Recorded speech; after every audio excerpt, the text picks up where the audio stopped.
because my husband is here, I put it in the recycling. I do not. He would get upset. Okay, where am I? It's 2014. It's 1:30 in the afternoon on a Tuesday. We were supposed to be at the park 10 minutes ago. My 2-year-old daughter is repeatedly throwing herself on the kitchen floor, screaming, "Snack! Snack!" My 4-year-old son refuses to get dressed. I'm in the grips of a desperate, gnawing hunger that is equal parts physiological and emotional, and it threatens to consume me. My head is fuzzy. My throat is tight. My belly a gaping black hole. All of my positive parenting skills have abandoned me. I want to grab my son a little too hard and forcibly dress him. I want to yell at my daughter, "No, you can't have a fucking snack! Eat your fucking lunch! That's your fucking snack!"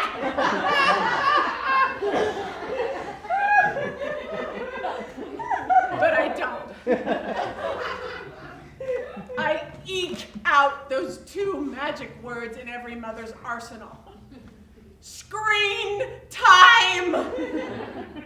Boom, my kids are off like a shot. They make a beeline for the living room. They leap on the couch and they stare at me expectantly, instantly cured of their demonic possessions. They get 40 minutes of screen time a day, and it is sacred. I turn on Dinosaur Train. And then I quickly text my fellow mom in arms and tell her we will not be making it to the park today. And then I briefly mourn the loss of any possibility of adult companionship. And I walk into the kitchen. And there she is. The Vitamix. The thoroughbred of blenders. She can make hummus. She can pulverize peanuts into peanut butter. She can make soup and cook it simultaneously. But she humors me, and she blends my basic, simple ingredients to icy, creamy perfection every single time. 1 cup plain yogurt, 2 bananas, 2 tablespoons crunchy peanut butter, 2 teaspoons honey, 1 cup ice. Blend for 90 seconds. I watch it churn. If it goes too fast, I add ice. If it goes too slow, I add almond milk. It's done. Turn, turbo switch off, flip power switch off, pick up Vitamix. I pour it in my green plastic cup with the attached straw. Sip! Oh, the icy, creamy, sweet, protein-packed, delicious beverage fills my mouth with joy. Sip! My head clears. Ah, my throat opens. Ah, my belly fills. Sip! I need a peanut butter and banana smoothie every day. Sip! I think about it. I fantasize about it. I plan for it. If I'm running low on an ingredient, I make late-night trips to Trader Joe's just to stock up. Sip! I know, it's not like I'm doing heroin. It's a fucking smoothie addiction, for Christ's sake. But I tell you, this shit runs deep.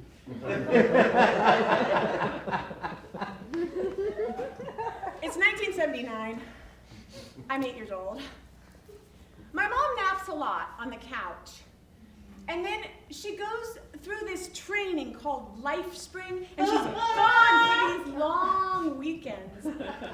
And me and my brother and my dad, we go to her graduation, and it's in this big room, and all the lights are off, and everybody's holding a candle. And my brother dares me to blow mine out, but I don't. And they play that song. It goes, morning has broken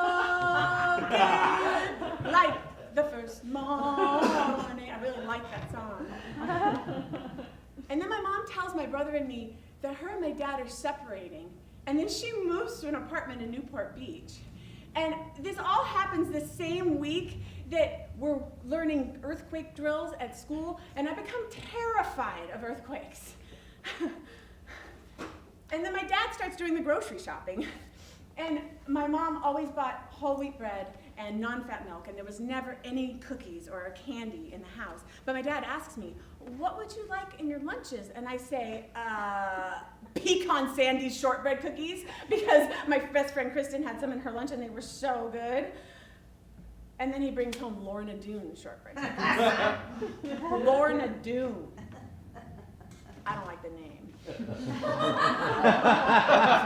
next day I come home from school and I'm alone in my house because my dad's at work and my brother's at John Miskovich's house and my grandparents, who were helping us after my mom left, have gone back to Ohio. So I walk into my house and it's so quiet. And I walk over to the green and yellow couch in the living room where my mom's usually napping when I get home from school. And I remember the last time that we sat on that couch together. It was a couple weeks ago on Monday night when we were watching Little House on the Prairie, because we always did that together. And it was the one where Pa Ingalls has to work 3 jobs to support the family, but then he falls off a roof and he breaks his rib. But Mr. Hanson says he still has to move those sacks of grain. So Pa Ingalls is moving the sacks of grain. And then little Mary and little Laura come in and they're helping him move the sacks of grain. And then all the townspeople see them and they all come and they help move the sacks of grain. And then Pa says, I'm the luckiest man in the world. I love Pa Ingalls. And then I walk into the dining room and I sit at the dining room table where me and my mom always had string cheese and apple boats after school. And I would tell her about my 3rd grade teacher, Miss Scheidt, who has this long brown hair that's curled at the end and these big brown eyes, and she looks exactly like Princess Leia. She's so nice. I want string cheese and apple boats. But I don't know how to make apple boats. Maybe I should call my mom.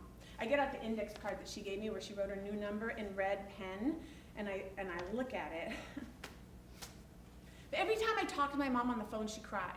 And I hate it when she cries. So I rip up the index card and I throw the pieces in the air and I watch them float down onto the table.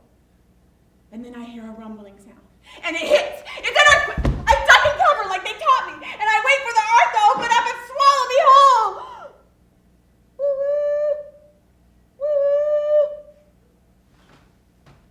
It's just a train going by. There's railroad tracks behind our house. And that's when I remember the shortbread cookies. And I walk into the kitchen, and they're sitting on the counter. And I pick up the box, and it's covered with all these little white and yellow squares. And it reminds me of my yellow gingham Easter dress. My mom told me that's what the fabric is called, gingham. I like that word, gingham. Laura Ingalls has a blue gingham Sunday dress with matching hair ties. I open the box and I pull out the little plastic tray, and inside there's all these little golden cookies, and on each one it says, Lorna Doone, Lorna Doone, Lorna Doone. Who is this Lorna Doone? I put one in my mouth. And it's kind of crumbly, but not too soft. And so then I eat another one, and it tastes buttery, but not too sweet. So then I eat another one, and it tastes like a Christmas cookie, but without the frosting. And then I put one in my mouth, and I just let it melt on my tongue. These cookies are so good. I need milk, so I get a small cup, and I sit on the kitchen floor, and I dunk. But I have to be careful because they soak up the milk so fast that it almost falls into my milk. So I put it in my mouth and I feel this soggy sweetness and I just let it run over my tongue. And then I take another one, I dunk it, and I eat it. I take another one, I dunk it, and I eat it. And I get this warm feeling in my chest, and my tummy starts to feel really full and good, but I keep eating, and I dunk it, and I eat it. And then I just eat some dry, and then I dunk it, and I dunk it, and I eat it. And then the whole package is gone. I didn't even know you could do that. In a whole box of cookies. So I look around to see if anybody was watching me, but and I dab the crumbs, and then I drink the rest of the milk, and I tap the bottom to get all those soggy clumps out. Oh, I wish there was more. Oh, I need to lay down. It's 3:30. Oh, it's time for Flintstones. And then Get Smart, and then wait till your father gets home. And then the Brady Bunch. So I go, and I lay on the green and yellow couch. And the pillow smells like her. Lily of the Valley. It's 2014. I fill 2 sippy cups and take my own green cup. And I walk back into the living room, and I hand the sippy cups to the kids, and their little hands take little cups, little straws, finding little mouths, eyes never leaving the TV. And I wedge myself in between them, and I feel their soft, fleshy arms against mine. I only have 30 minutes of screen time left, and I have no idea how I will fill the afternoon, but I try not to think about it. Can always break out the Play-Doh. And we all sit, and we sip, and we watch Dinosaur Train. And it's the story of Buddy, the T-Rex. And he somehow ends up with a family of pteranodons. And when his egg hatches, and Mrs. Pteranodon sees that he obviously doesn't fit in with the rest of them, she just says, "This is your family, and I'm your mom." And that's it. And even though he will grow up to be the fiercest predator in the dinosaur kingdom, and he could easily rip her head from her body at any moment, she chooses to love him. Good for you, Mrs. Pteranodon.